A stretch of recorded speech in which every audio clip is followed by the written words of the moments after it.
So welcome back, everybody. I'd like to take the opportunity now to share some words on Dharma, and I'll leave some time at the end of this session for any questions, a little bit of interactive time.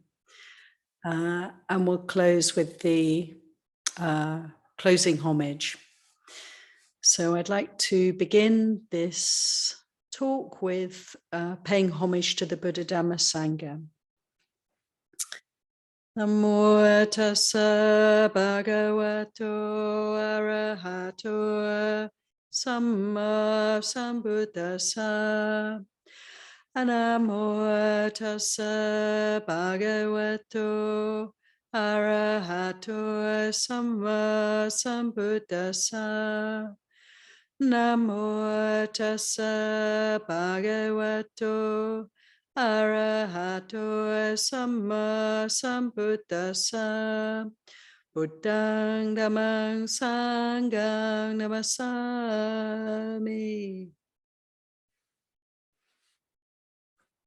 So I was speaking a little bit in the guided meditation about peace and how we can, through our meditation practice, we can bring a little bit more peace into the world.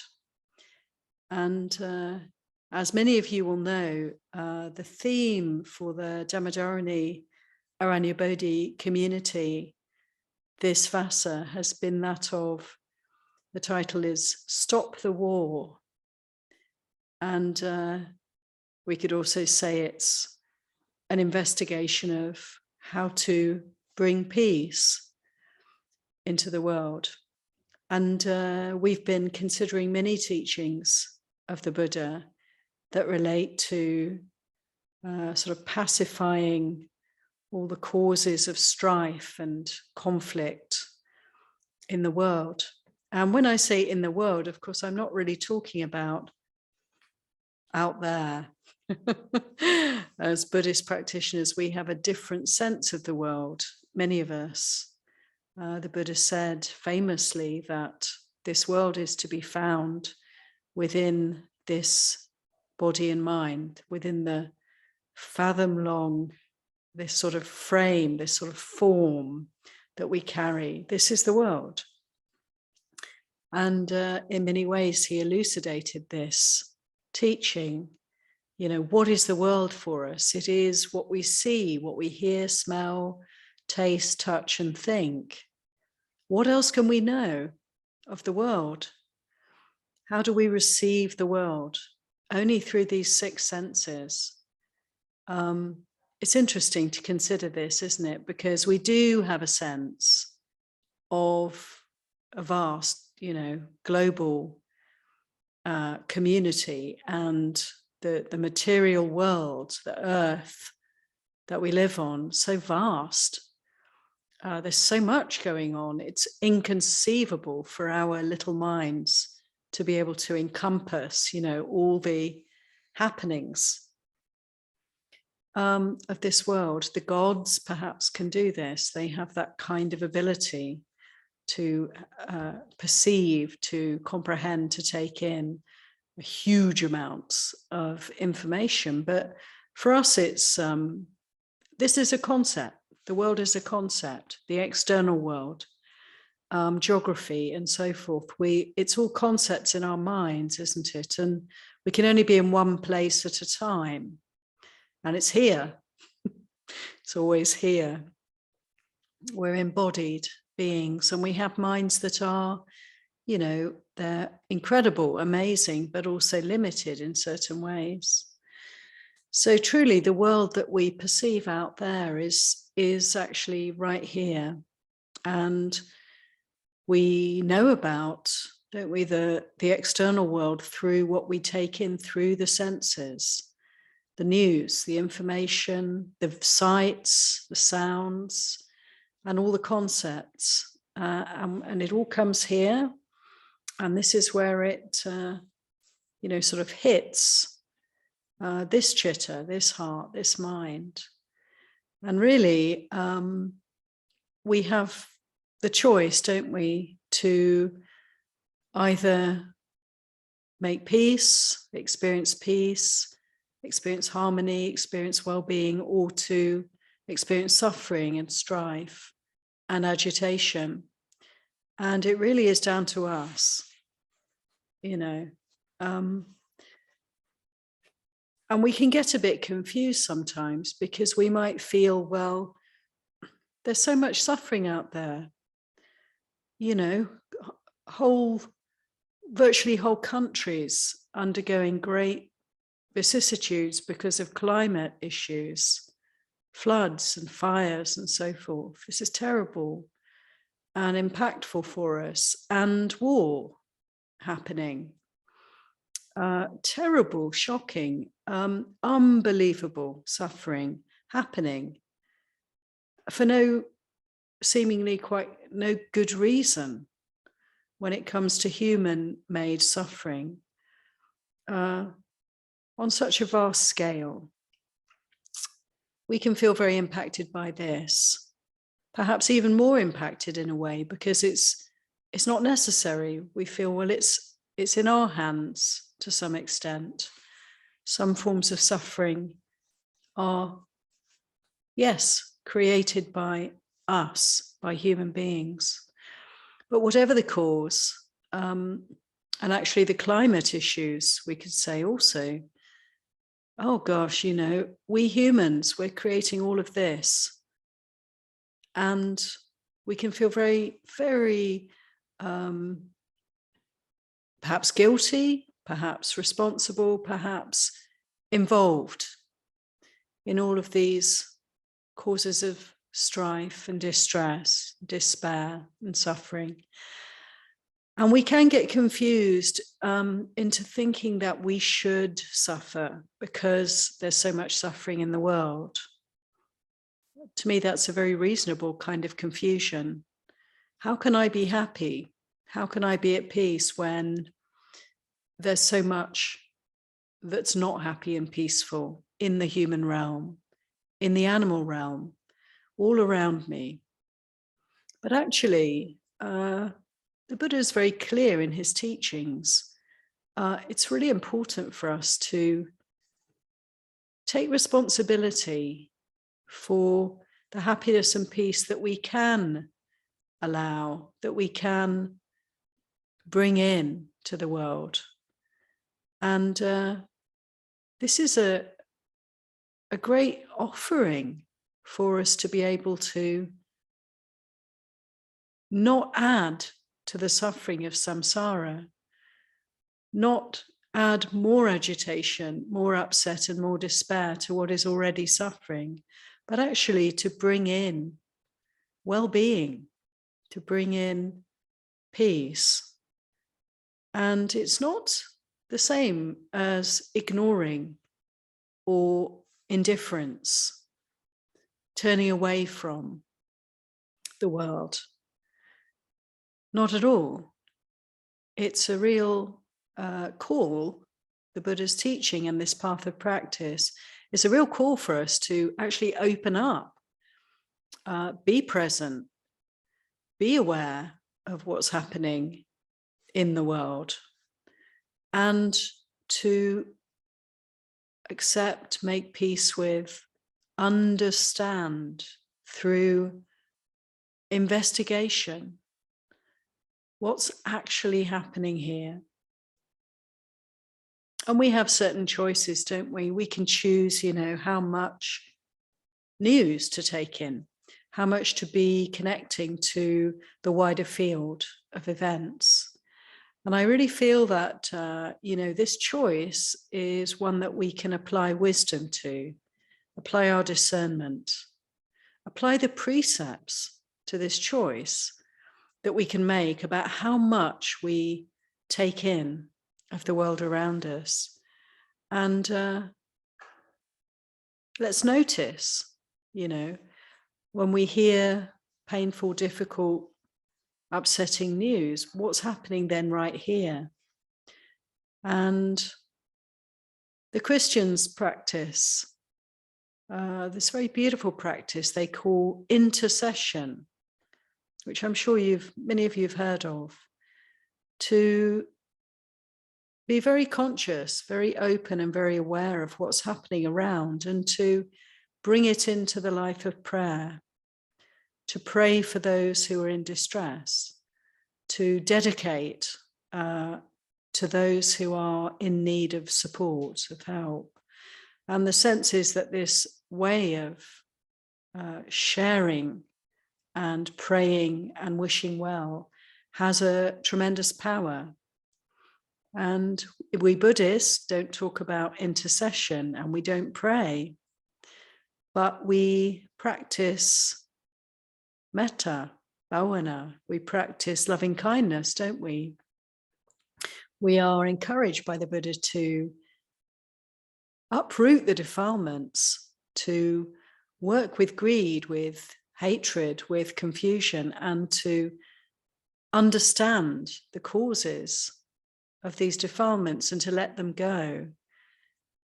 And then to cultivate a heart that is free from suffering, to generate loving kindness, to generate compassion, joy, and equanimity, these divine abidings.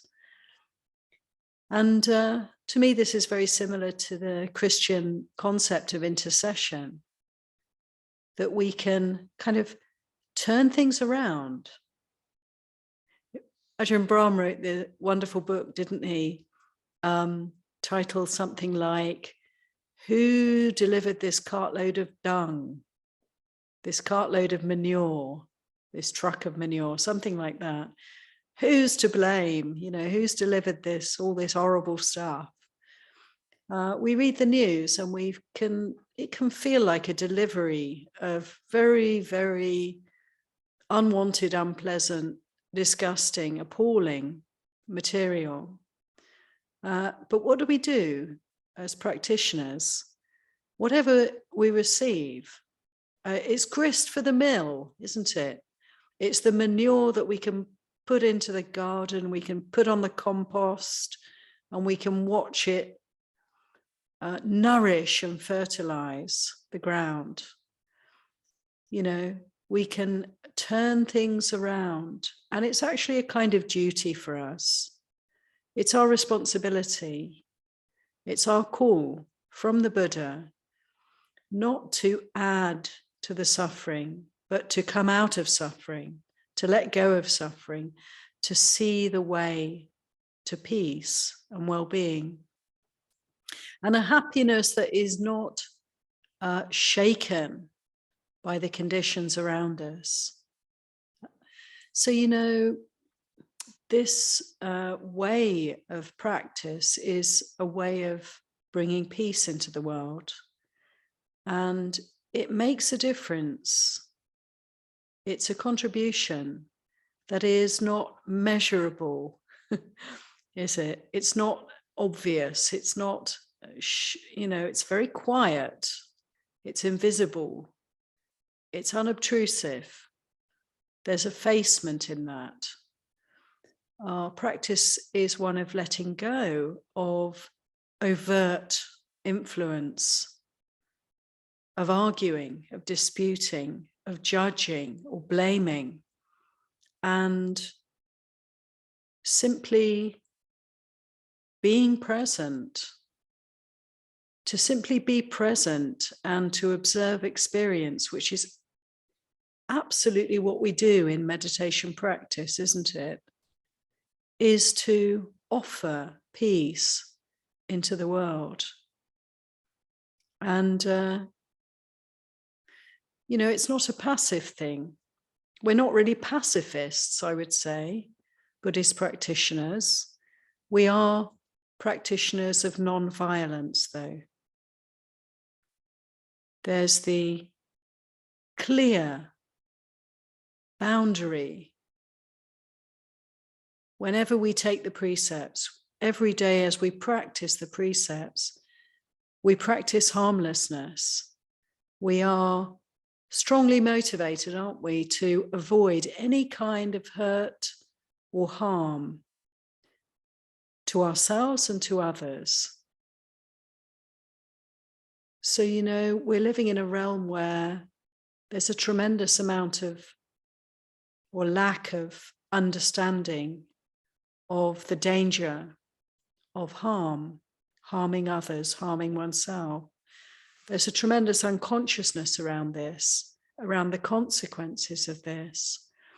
And so we do actually, I would say, experience hurt and harm in this world. And we just have to pick up a paper actually, or read the news, or turn on the TV and watch the news. And there's hurt and harm happening, which is why it's very helpful to just really be careful about how much we inflict this kind of hurt and harm on ourselves, to be kind to ourselves, not to ignore, not to be indifferent, as I said, but rather to just notice the effect of what we hear, see, smell, taste, touch, and think, and to be responsible about that. And so we can experience, in the world around us, we interface with the world. We're porous, we're open, we receive hurt and harm because it's a field of suffering that we're in. And how to work with that, how to be able to let the suffering stop right here, how not to create any more pain and strife than what's already in the field. And this is a work of intercession, to be able to take responsibility for our suffering, for the suffering here. Whatever comes in through the six senses becomes part of our world. Can we investigate this world and uproot and let go of all the causes of suffering that are here? And of course, as we know, and we can begin to really experience and understand from the Lord Buddha, there is no self, there is no personal, there is no separate, there is no segregated piece of the world here that I can say is me or mine, that is myself. This is the truth. And so there is no separation between what's going on in the wider field and this experience right here. That's how porous we are.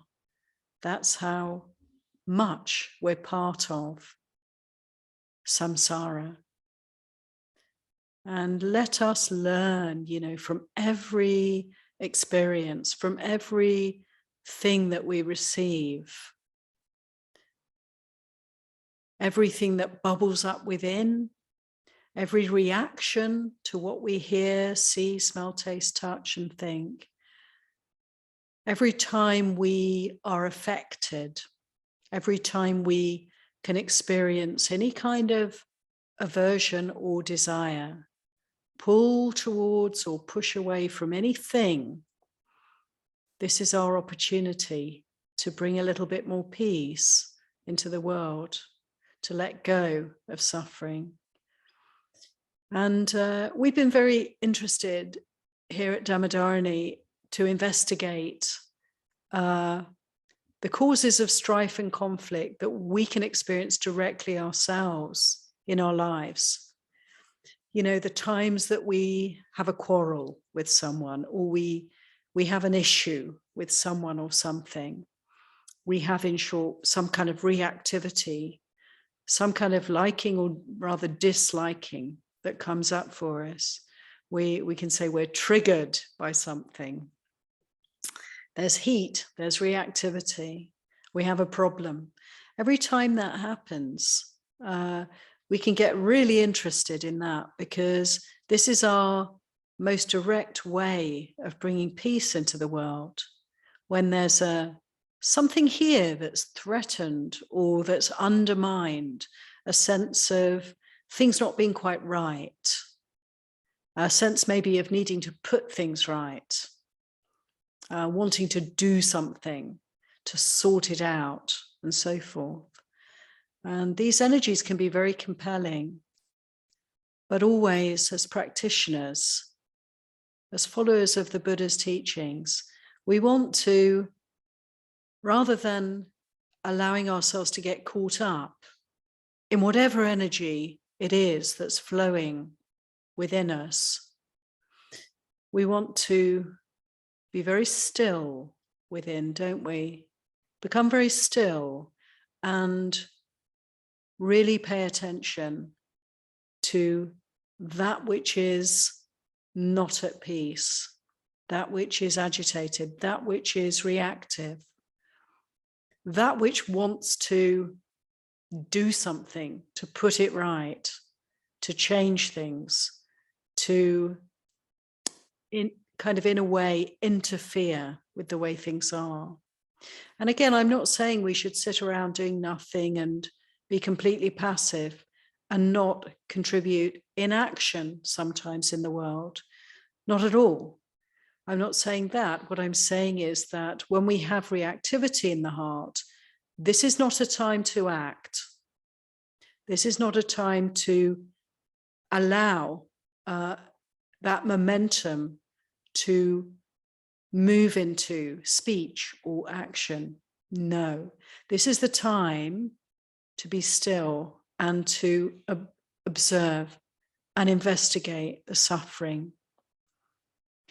And it's a great opportunity, isn't it, to develop wisdom, to develop restraint, to develop patience. We need to notice when we're not at peace, and we need to address that as an urgent priority. Nothing else is more important. And only when we have made peace, and there's the stillness within, there's the coolness, there's the non-reactivity, which we know the flavor, the taste of this equanimity. Only when that is our state of being can we actually speak and act in a way that's going to provide some benefit. And isn't the sense then at such times, it's not really like there's anybody there. It's just right action, right speech are possible. So our work of peacemaking, our work of avoiding conflict is a really kind of imminent, constant, continuous work. Because until we're arahants, until we're fully liberated, we will be reacting. We will experience liking and disliking. We will experience a sense of something here that has a relationship with something out there. And it's all good. It's all very fine, because this is our way. This is our path. This is our opportunity to continue to purify the heart. It's through the suffering, isn't it? It's through the sense of unease that we can actually move toward greater peace and happiness. And we've been investigating conflict. We've been investigating the sources of conflict in community, in our own lives, where peace is directly, you could say, threatened or shattered or uprooted by some kind of reactivity, some kind of problem. And it's very interesting to take in all the Buddha's teachings around the causes of strife. And I'm really struck actually by so many suttas where it's very clear that the Buddha is pointing to views and opinions, the mind that judges as the cause of all the strife in this world. And what brings in this kind of energy for us? Investigating more deeply, elucidating more clearly, the Buddha tells us it's because of wanting and not wanting that all the strife in the world comes about. So the beginning of strife is some kind of desire or aversion.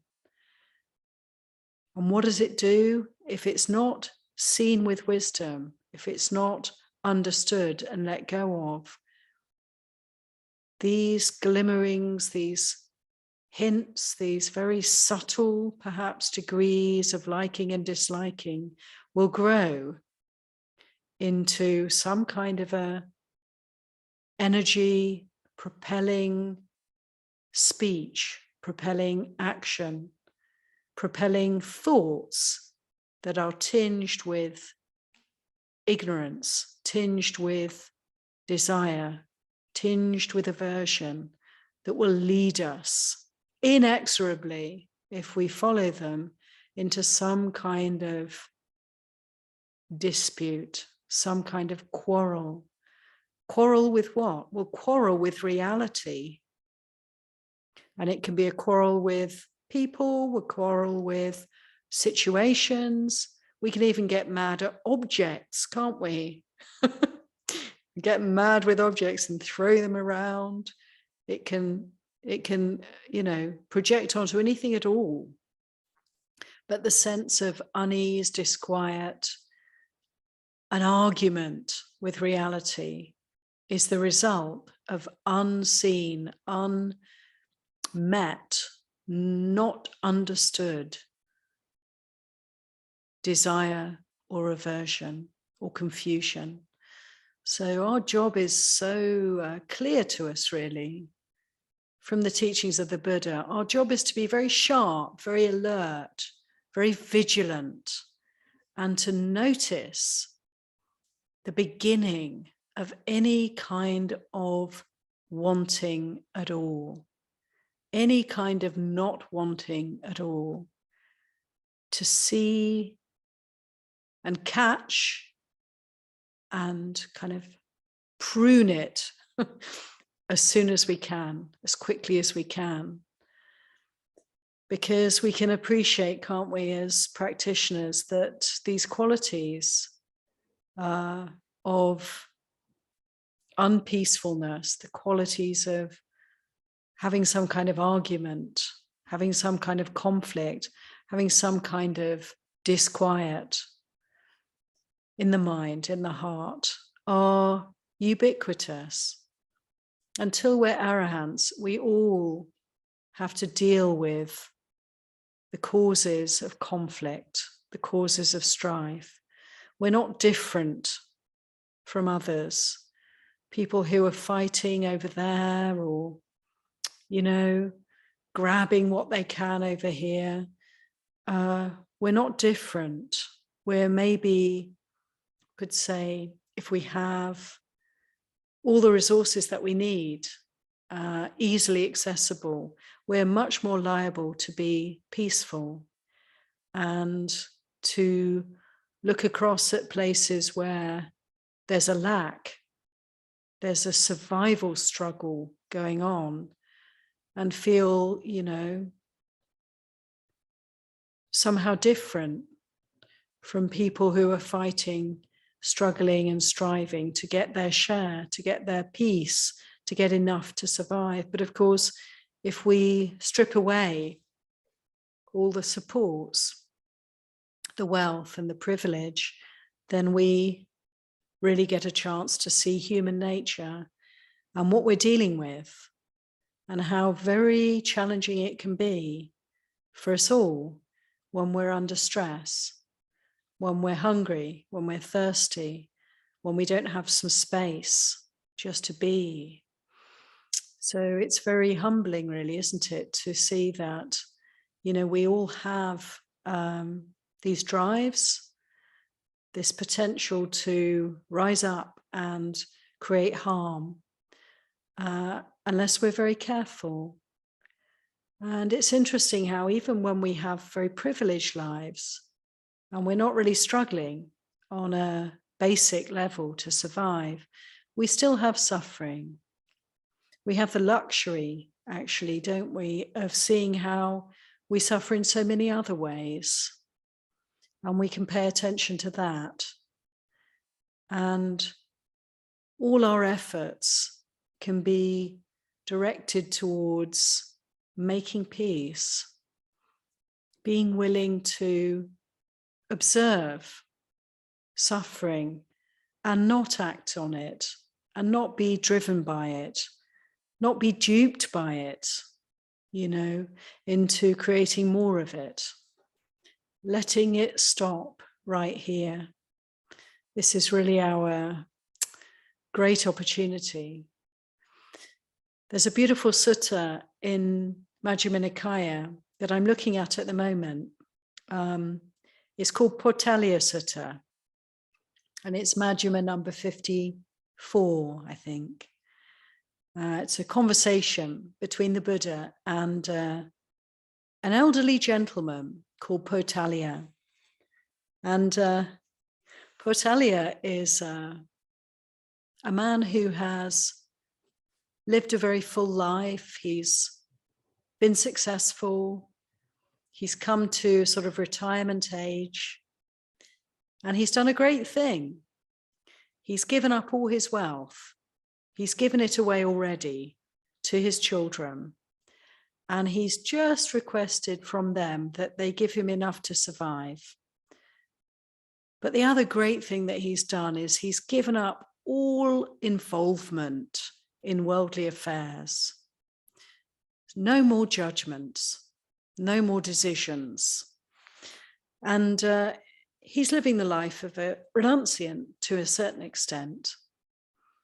He goes to see the Buddha. They're meditating in a wood, a forest.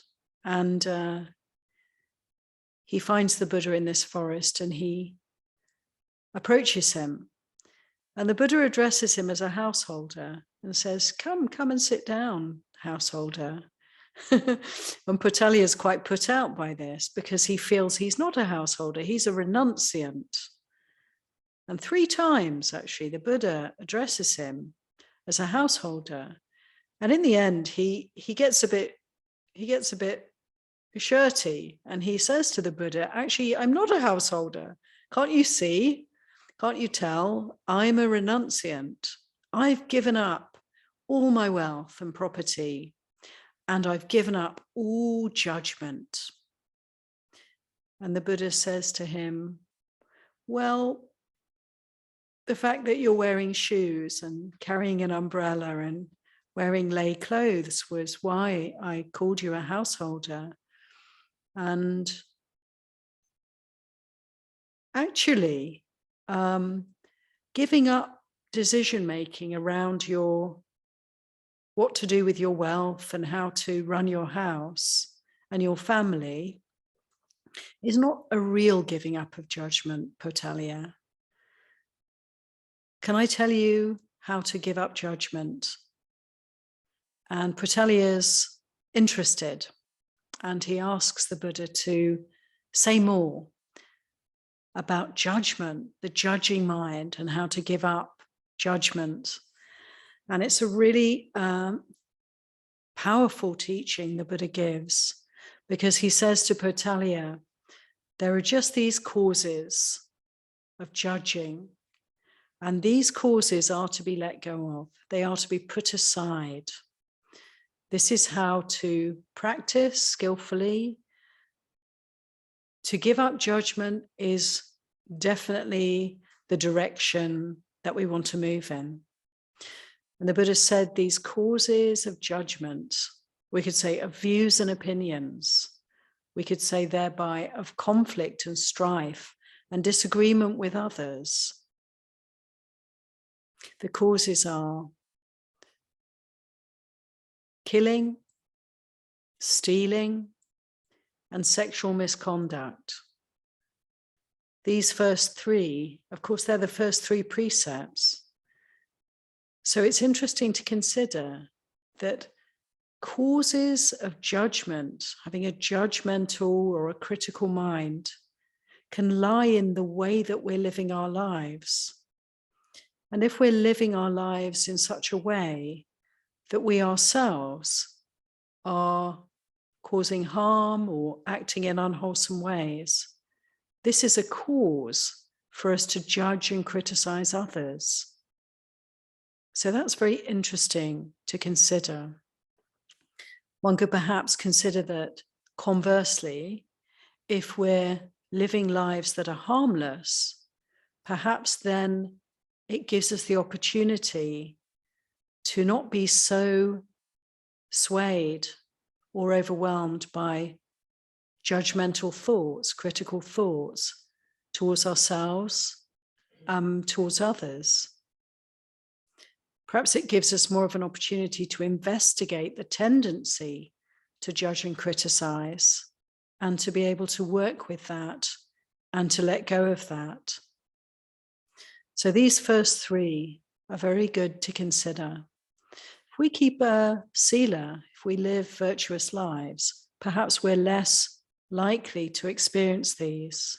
But the Buddha went on to say there are other causes of having a judgmental mind, and they are divisive speech, speaking in such a way that we cause disharmony externally, you could say, or even within ourselves.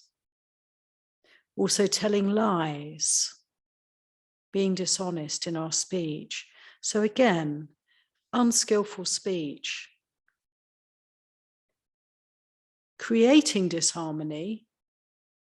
It's interesting also that we can consider that if we speak in ways that are harmful, we're more likely to nourish and feed that tendency to have a critical, judgmental mind. Like a kind of vicious circle, isn't it? What we say, what we think, we can kind of reaffirm unskillful ways of thinking and speaking through actually acting in those ways. We can strengthen the defilements, can't we, when we indulge in them? And when we work to let go of the defilements, to see through them, to uproot them, then we can diminish these tendencies. So again, sila, right speech, helps us to let go of critical, judgmental ways of promoting or promulgating our views and opinions, and thereby creating conflict. Other causes of a judgmental mind, the Buddha said, greed and desire and lust, wanting. It's like two sides of a coin, isn't it? If we have a mind of desire, we also have a mind of aversion. As much as we delight in, we're going to be critical of. You can't have one without the other. So it's very important and often spoken of by the Buddha, this understanding that greed and desire are causes of conflict, both directly and also indirectly. Directly, we try to get what we want, and it can mean that we're hurting and harming others in the process. We can be covetous of others' property. We can be wanting to expand our territory to get more resources, and so thereby directly causing harm to others. But also the tendency toward greed is also feeding and nourishing the tendency towards aversion. Other causes of a judgmental mind, the Buddha said blaming and insulting. So again, we can kind of get into the vicious circle. The more critical we are, the more blameful, the more we have the tendency to put our suffering out onto others, then the more that grows. That tendency will grow, and we'll be blaming and judging and arguing all the more. The other causes of a judgmental mind, there are two more. The Buddha said anger. anger and arrogance. Arrogance. And there's so much I could say, but there's also, only so many words and time is short. But I'd like to invite you to consider these two: anger as a cause of a judgmental mind, and arrogance, that sense of superiority, that sense of knowing anything at all, that conviction that our thoughts are right because they're ours, and so forth. And the Buddha went on in this simile to speak very clearly in a number of similes that you'll all be familiar with about the dangers of sense desire. And he's really pointing to the fact that this is the root of all those 8 causes of judgment. We need to go deeper, look beyond the anger, the arrogance, the blaming and insulting. Look beyond the judgmental mind, beyond the tendency to act in harmful ways and not keep precepts. Look beyond all of that, and what do we find? We find the roots of all this suffering, wanting and not wanting. And so the Buddha spoke about the similes for sense desire. I won't go into them now, but just very briefly touch upon the comparison the Buddha made between sense desire and a dog chewing at a piece of old bone, trying to get nourishment out of it. Impossible to get nourishment out of this old bone. A crow with a piece of meat, trying to keep it for itself. And what happens? All the other birds come along and peck at it and attack it until it has to drop that piece of meat. Sense desire like a grass torch standing in the wind, blowing the flames onto us, like a pit of coals being dragged along to be fried on the pit of coals, the tree laden with fruit that will be enticing to so many others that we may climb the tree to get the fruit. And what will happen? Somebody down below will start chopping it down.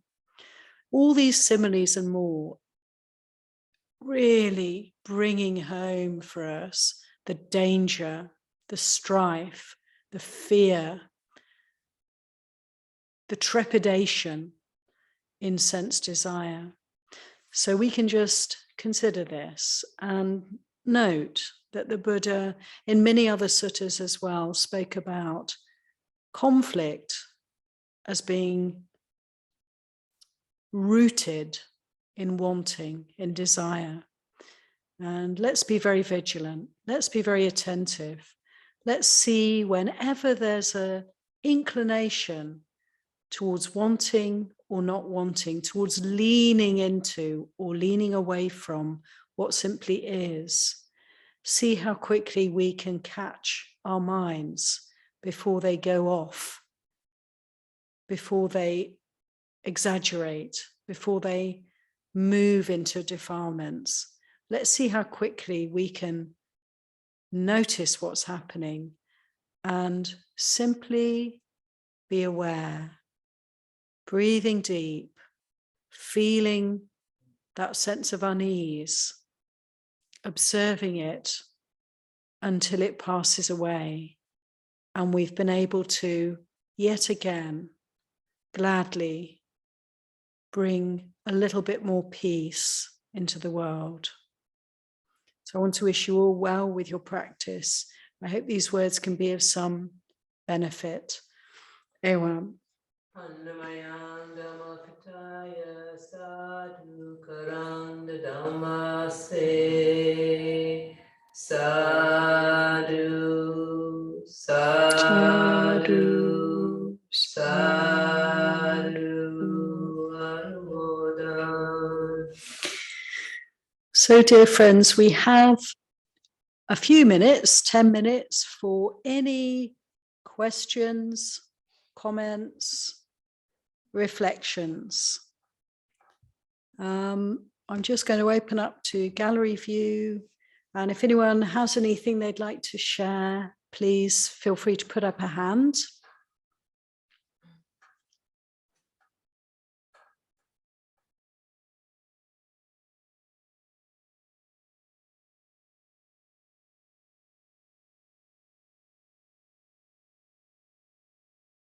I'd like to encourage you all to open up your Majjhima Nikaya and have a look at Pautaliya Sutta.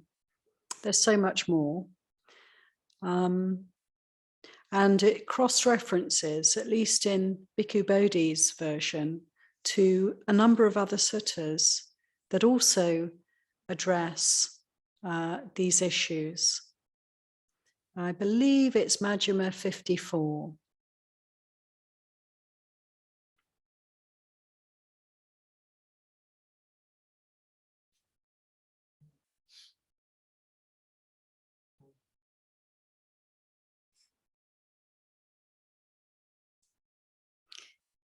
Richard, hello.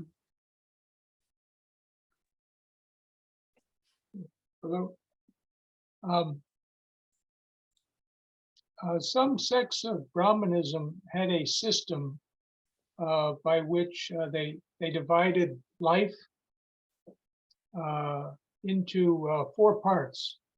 So you had the student, the householder, a kind of semi-wanderer, and then like a sannyasin. And so it appears that this Pautaliya had taken that 3rd level where you're still kind of at home, but you put on white clothes and you let your children take over the household and everything like that. And you just kind of go out during the day and maybe meet different spiritual teachers and things like that, and sort of prepare yourself, if you can ever do it, for complete renunciation. Sometimes husbands and wives do that together. And so I think that's, they don't bring it out here in the sutta, but I think that's why he's thinking of himself as sort of like a wanderer, and if you notice, it says he's wandering in the park, for exercise, right? And he's not thinking of himself as a householder. But the Buddha is trying to point out that, well, actually, because there are these other types of wanderers as well, which you might say, the Sangha of the monks and nuns, that's like a full renunciation wanderer type. And I think Buddha is kind of pointing out that the difference between that type of full, wandering and renunciation and stuff like that, as opposed to kind of like, it's like a person who's like half in and half out, right? Yeah. So it's really hard to say whether they're one or the other, Anyway, I just thought of that as I was reading this, based on knowledge of things that I have over time. Yeah, thank you so much, Richard. It's really lovely you bring that in, because it was so, and still is perhaps, I'm not sure how much now, but very traditional in Indian culture, wasn't it, for people to recognize these different life stages. And how beautiful that actually, yes, the last stage of life was there was an encouragement to give up the world before you die and practice for liberation. And I think that's such a wonderful thing. And indeed, he was, Pautaliya was somebody who had, to a great extent, let go of his worldly cares and concerns, and was maybe, naturally enough, kind of quite proud of that and quite a little bit identified with that, but because it was a good thing to do. And probably people were very appreciative of his doing so in his area where he lived. But it is interesting that the Buddha, being the Buddha, I guess, could see that how to teach Dharma to such a person, because he's proud of his accomplishment of giving up control, giving up power over others, giving up status. Perhaps he was a little proud of that, and a little identified with that. And so the Buddha took him further, How can you go further in this wonderful practice? How can you really develop it more fully? And it's beautiful, isn't it, Richard, in the sutta, that Potalia actually opens up to this teaching very fully. He's just so, it really speaks to his heart, and he's so enthusiastic about what he's hearing. So he's able to receive this teaching with great appreciation. And he also is a little humbled by it, isn't he? He sort of says, yes, I understand now why you address me in this way, and that I have this work to do. I have more work to do, how to really let go of judgment. Well, there's an awful lot to investigate here. All these qualities that may still be present in the heart, in the mind. So it's really, yeah, lovely. It's a lovely example for me of the Buddha addressing somebody in just the right way for that person. And of course, we get the benefit of the fact that this sutta has been recorded, and we can all appreciate, you know, we also have the same journey as Potalia, the same opportunity to really let go, you know, of all the causes of judging. Thank you, Richard, so much.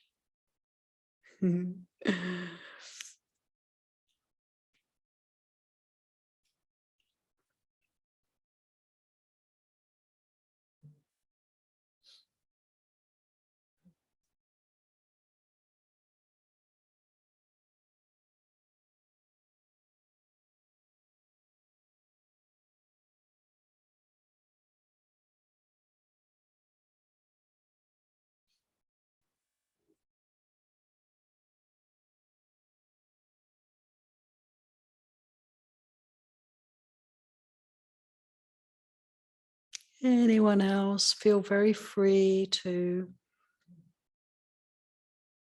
share, question, reflect, or enjoy the beautiful silence together.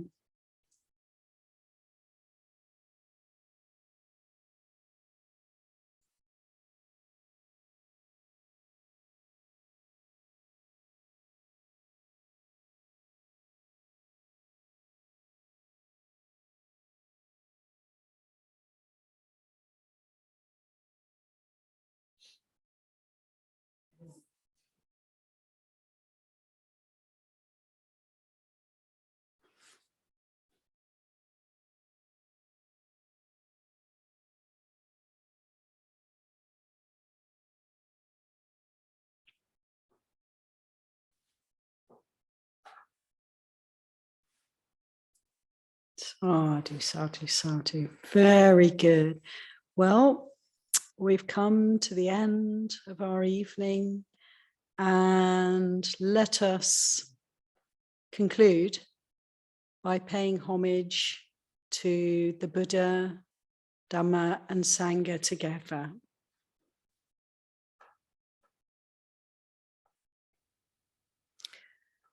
Araham Sama Sambuddha Bhagava Buddham Bhagavantam Abhivademi.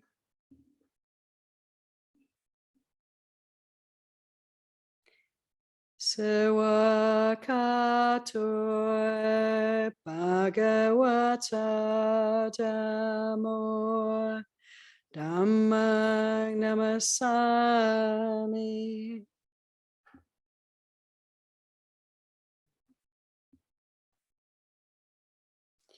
Supatipano Bhagavato Sawaka Sangho Sanghang Namami.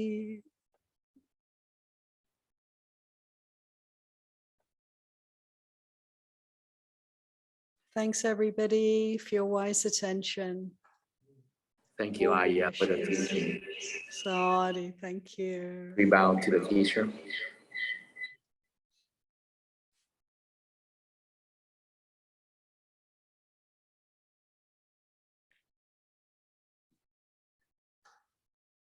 Good night, Aya.